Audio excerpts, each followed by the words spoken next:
එකපාරක් පාතාලේ නම කොටලා තිබුණු පෙඩියුන් දෙකකින් අපි නූලෙන් බේරුණා. ඒක උනේ අපි හම්බන්තොට පැත්තේ අලි සමීක්ෂණයකට ගිහිල්ලා ඉන්න වෙලාවේ. අපේ එක්කෙනෙක් කරපු වැඩකින්ද තව පොඩ්ඩෙන් වෙඩි කනවා.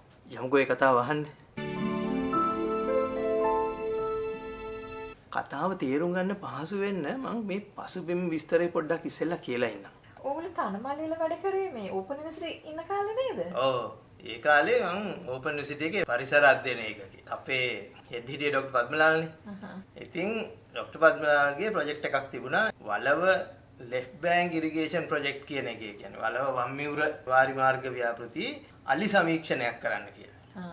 ඉතින් ඕකට ડોක්ටර් පද්මලාල්ගේ ෆීල්ඩ් ටීම් එකක් හිටියා.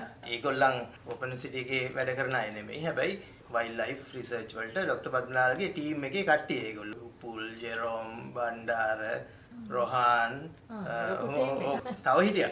ඊළඟට සම්පත් සබරගම යුනිවර්සිටි එකේ ඔය ඔහොම කට්ටියක් හිටියා 4 දෙනෙක් හිටියා. ඉතින් හැමෝම හැමදාම ගියේ නෑ. කොහොමත් 5-6 දෙනෙක් වගේ යනවා. ඉතින් අපි මාස ගාණක් තනමල්විල නැවතිලා ඉඳලා ඔය ස්ටඩි එක කළේ. අපි තනමාලිවල කොල්ලෙක්ද? ඔව් තනමල්විල කොල්ල ගොඩක්. ඒ කාලේ ඔව් ඊට හුඟක් පස්සේනේ තනමල්විල කොල්ලෙක් ආවේ. ඇත්තටම තනමල්විල කොල්ලෙක් එකේ තිබුණු ඒ වටපිටාව පෙන්වන ඒක මේ කතාවේ එක තැනකට වැදගත්. ඒ කියන වටපිටාවේ තැනක් මම ඒක කියන්නම්. කොහොම හරි අපි නැවතිලා හිටියේ තනමල්විල තියෙන ලොකු සර්වෝදය සෙන්ටර් එකක්. ඒකේ තමයි නැවතිලා හිටියේ. ඒක කිරිඳිවෙන් එහා පැත්තේ තියෙන්නේ. ඉතින් එතන ඉඳලා අපි හැමදාම උදේ පාන්දරින් යනවා ඔය ස්ටඩි ඒරියා එකට. මොකද ඒක ලොකු ඒරියා එකක්. මේ වල්ලවේ ගඟේ වම්මිවුරේ දැන් අපි ගඟක වම්මිවුර කියලා කියන්නේ ගඟ ගලාගෙන යන පැත්තට අපි මූණ දාලා හිටියාම අපේ වම් පැත්තට තියෙන පැත්තනේ. එතකොට වලවේ මිටියාවතේ වම් පැත්ත. ඒකේ පහළ කොටස. එතකොට තනමල්විලින් ඇතුළට ගියාට පස්සේ මහලුත්ගම් ආර රන්මුදුව ඔහොම කියලා ගම් තියෙනවා.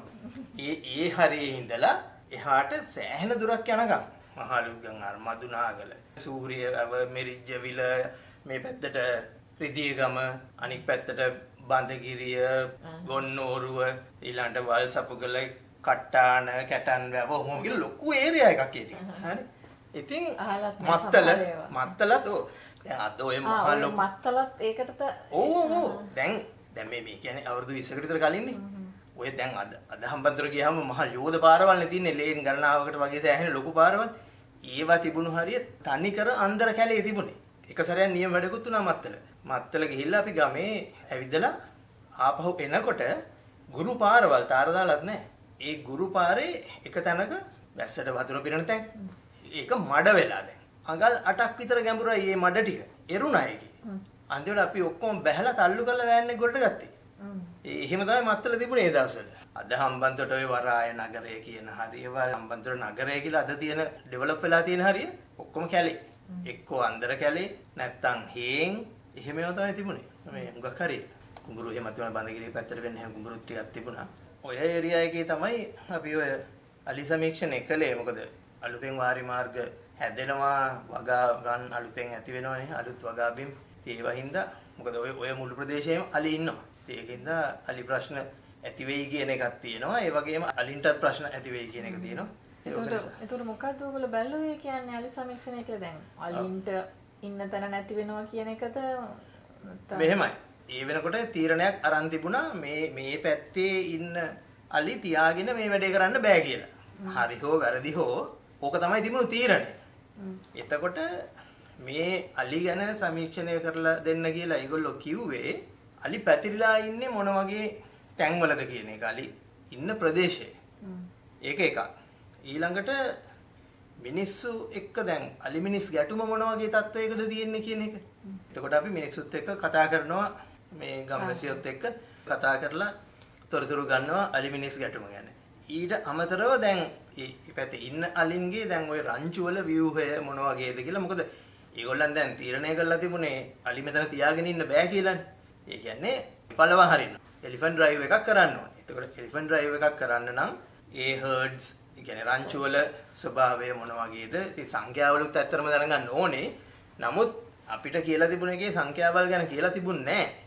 ඒ වුණාට ડોક્ટર පද්මලාල් කොහොම වයිල්ඩ් ලයිෆ් ඩිපාර්ට්මන්ට් එකත් එක්ක ගොඩක්ම සම්බන්ධ එක්කෙනෙක්. ඉතින් ඒක නිසා යා නිකන් අර අනුග්‍රහයක් විදිහට වගේ කිව්වා අපි පුළුවන් මට්ටමින් නම්බර්ස් ගැනත් අදහසක් ගන්න බලමු කියලා මේක තුල.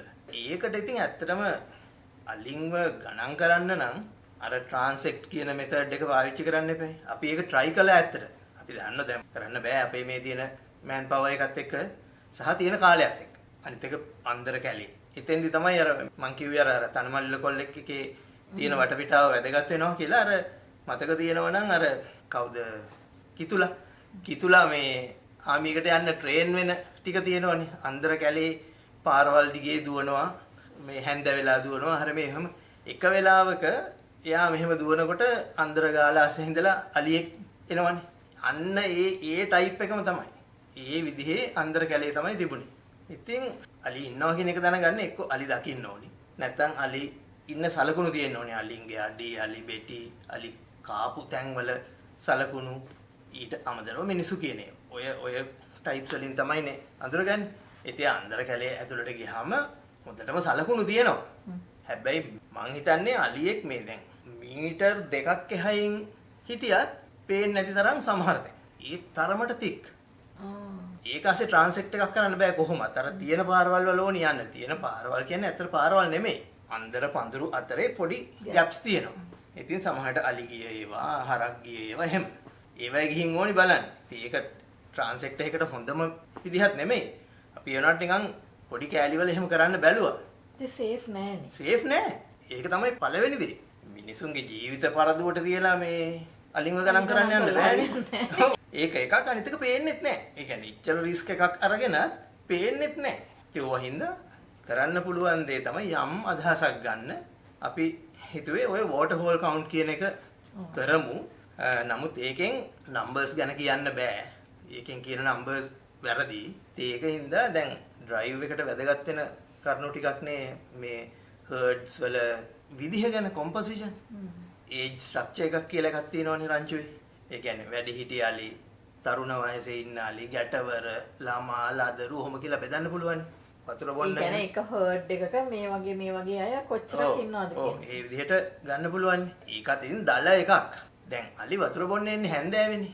එතකොට අපි ඉර බහින්න කලින් යම්කිසි වතුර වලක් ළඟට ගිහිල්ලා බලාගෙන ඉන්නවා. ඒ හරිය තියෙන ඔය මං ඉස්සෙල්ලා කිව්වේ රන් මුදු වැව කියලා වැවක් තියෙනවා. ඊළඟට කැටන් වැව, කට්ටාන වැව, හොඬවැල් පොකුණ කියලා එකක් තිබුණා. ඒක එහෙම අපි සෑහෙන දැක්කාලි. හැන්ද වෙනකොට එනවාලි. එනවා වතුරට බහිනවා, යනවා. ආයෙම එනවද කියලා දන්නේ නැහැ. ඔව්. සාමාන්‍යයෙන් ඔයගොල්ලෝ බලපු වෙලාවේ කළුවර වෙලා කොච්චර වෙලා යනකම් එනවද කළුවරේ? අපි මං හිතන්නේ වැඩිම ඉන්නේ ඇති රෑ 9 විතර වෙනකම්. එතකනුත් එනවා. ඔව් එතකොටත් එනවා. ඔව් එතකොටත් එනවා. අර හැන්දෑවේ විලාසනින්ම එනව තරම් ආවේ නෑ. ඒ වුණාට ඒත් එනවා. ඉතින් ඔහොම දේවල් ටිකක් තමයි කළේ. ඔය මං කියන ඔය වෙඩි කන්න ගිය වැඩේ ඔය වගේ දවසක තමයි රෑ වෙලා අපි ආපහු එනකොට තමයි ඔය වැඩේ උනේ. ඒකට ඇත්තටම ඔව් දැන් මේ වෙඩි කන්න ගිය එකක් ගැන කිව්වේ මොකක්ද ඒ උනේ? ඔව් මං ඇත්තටම ඔය පසුබිමේ කතාව කිව්වේ දැන් මේක තේරුම් ගන්න පහසු වෙන්නේ ඒ ටික දන්නකොටනේ දැන් මෙහෙම දේවල් ටිකක් කළා. චිත්‍රෙම වෙන්නේ එතකොට මේකයි. දැන් එක දවසක ඔය විදිහට අපි හැන්දෑවේ මොකක් හරි එක තැනක අලි එනවා බලන් ඉඳලා එයා ගණන් කරලා රෑ වෙලා එනවා. මම හිතන්නේ මට මතක තියෙන හැටියට හොඬවැල් පොකුණේ තමයි එදා අපි බැලුවේ කියලා. කොහොම හරි ඒ පැත්තේ මිරිජ්ජවිල පැත්තේ. දැන් එතකොට අඩි 100 පාර කියලා ඔය මිරිජ්ජවිල සූරියවැව අඩි 100 පාර කියලා ඔක ෆේමස්. දැන් නම් බොහොමත්ම ෆේමස් අලි ඉන්නවා අර මේ කියලා. ඔය පාරේ ඇවිල්ලා ඊළඟට සූරියවැවින් තනමල්ලට එන ටික ඔය ලඳු කැලේ තියෙන්නේ. අපි ඕක ඉතින් උදේ හවස යනවා සෑහෙන ගිහිල්ලක් තියෙනවා. දැන් ඔය කියන දවසේ රෑ මෙහෙම එනකොට එදා ડોક્ટર බද්මලාල් හිටියේ නැහැ. එදා හිටියේ මම ජෙරෝම් උපුල් සම්පත් තව කවුරු හරි හිටියම මට මතක නැහැ. චන්දනසේලත් දන්නේ නැහැ. මට ඒක හරියට මතක නැහැ. කොහොම හරි අපි එනවා. ඔය ડોક્ટર බද්මලාල්ගේ මේ රිසර්ච් වලට යනකොට ඔය ෆීල්ඩ් රිසර්ච් වලට යනකොට හුඟක් වෙලාවට යන්නේ ඔය වැල්ලවත්තේ තියෙන එක ට්‍රාන්ස්පෝර්ට් සර්විස් එකකින් තමයි වාහන ගන්නෙ. මොකද එතන හිටිය ඩ්‍රයිවර්ස්ලා එක්කෙනෙක් දෙන්නෙක් හොඳට මේ සිද්ධිය හුරුයි. ඒක නිසා අර නහයෙන් ඇඩිලි අරව මේව නැහැ. අර පාරේ යන් කිව්වනම් යනවා මේ කැලේ යන් කිව්වනම් යනවා අන්න එහෙම. කොහොම හරි ඔය තද නිල් පාට Toyota Hiace වෑන් එක. අර රවුම් මූණ කියන එක ওই જાතිය වෑන් එක. දැන් අපි මේකේ යනවා. දැන් අපි අලි ඔය වතුර වලවල් වලට එන වතුර වලවල් කොට මේ සමහර ඒවා පොඩි වැව්. ඉතින් දැන් මේවා ඈත ඉඳන්නේ බලන්න වෙන්නේ අපිට. එතකොට අපි බයිනොකියුලර්ස් පාවිච්චි කළා, ස්පොටින් ස්කෝප් එකක් පාවිච්චි කළා. දැන් ඔය ස්පොටින් ස්කෝප් එක ට්‍රයිපොඩ් එකක හයි කරලානේ බලන්නේ. දැන් ඔය කියන දවසේ අපි එනකොට මේ ස්කෝප් එක ගලවලා ඒක සීට් එක උඩ තියාගෙන ජෙරෝම් ඉස්සරහා සීට් එකේ හිටියේ, ඊළඟට ඩ්‍රයිවර්ට පිටිපස්සෙන් තියෙන පළවෙනි සීට් පෙළියේ මමයි සම්පතුයි හිටියේ. සම්පත් වීදුරු අයිනේ මම දොර අයිනේ. එතකොට සම්පත් අර ට්‍රයිපොඩ් එක මෙහෙම කකුල් දෙක මැද්දෙන් මෙහෙම තියාගෙන ට්‍රයිපොඩ් එක මෙහෙම අල්ලගෙන ගියේ. දැන් හැන්දෑවනේ අපි අතනින් පිටත් උනේ. දැන් සූර්යරාව පහු කරනකොටත් සෑහෙන කළුවරයි. ඇවිල්ලා දැන් ඊළඟ ටිකේ අර කැලේ අස්සෙන් යන ටිකේ, ඒ කියන්නේ ලඳු කැලේ අස්සෙන් යන ටිකේ ගුරු පාර. ලයිට්වත් කිසි දෙයක් නැහැ ගොඩාක් දුර යනකම්. ආපහු ධනමල් වලට කිට්ටු වුණාම තමයි ලයිට් තියෙන්නේ. තාර තියෙන්නේ එහෙම. ඕකේ කවදාවත් අපිට ලොකු සත්තු එහෙම හම්බෙලා නැහැ. එක සැරයක් මට මතකයි පිඹුරෙක් හම්බුණා පාරේ. ඒ ඇරෙන්න වෙන ලොකු සත්තු කියලා කියන්නේ කිසිම සත්තු හම්බෙලා නැහැ. අඩු ගානේ දැන් මේ පැත්තේ සෑහෙන හරක් ඉන්නවනේ මිනිස්සුන් ඔය ගම්බාර කියලා කියන්නේ හරක් අයිති අය. ඒගොල්ලන්ට ලොකු ප්‍රමාණ හරක් ඉන්නවා. ඒ කාලේ එස්ටිමේට් එක තිබුණේ නිකන් හරක් 8000ක් 12000ක් ඉන්නවා කියලා ඔය කියන ප්‍රොජෙක්ට් ඒරියා එකේ. ඉතින් ඒ තරම් හරක් ඉඳලත් පාරේ රෑ වෙනා හරකෙක්වත් හම්බ වෙන්නේ නැහැ අපිට සාමාන්‍යයෙන්. එහෙම හම්බෙච්ච මතකයක් නැහැ. දැන් මෙදා යනකොට අර ලන්දේ කළුවරේ ඈත පේනවා යන්තම් දැන් මේ වෑන් එකේ එළිය වදින්නේ නැති තරම් දුරින් වගේ මොකක් හරි අඳුරු හැඩයක්. පැහැදිලි නෑ ඉතින්. කළුවරේනේ. තව ටිකක් ලං වෙනකොට පේනවා පාර හරහා මොකක් හරි තියෙන්නේ ලොකුවට කියලා. ඊට පස්සේ තවත් පොඩ්ඩක් ඉස්සරහට යනකොට පේනවා වාහනයක් පාර හරහා දාලා තියෙනවා. ඒ කියන්නේ පාර බ්ලොක් කරලා. එතන ඉස්සරහා කවුරු හරිත් ඉන්නවා. තව පොඩ්ඩක් ළඟට යනකොට පේනවා පැත්තෙන් එක්කෙනෙක් ඉන්නවා ගන්න එකක් තියාගෙන. T56 එක. හරි දැන් මේ ටික වෙද්දි දැන් මෙහෙම යනවනේ වාහනේ. හැබැයි දැන් T56 එක පේන ගානට එනකොට අර වාහනේ ඉස්සරහා හිටගෙන හිටිය එක්කෙනාව පේනවා එයා පොලිස් යුනිෆෝම් එකෙන් ඉන්නේ.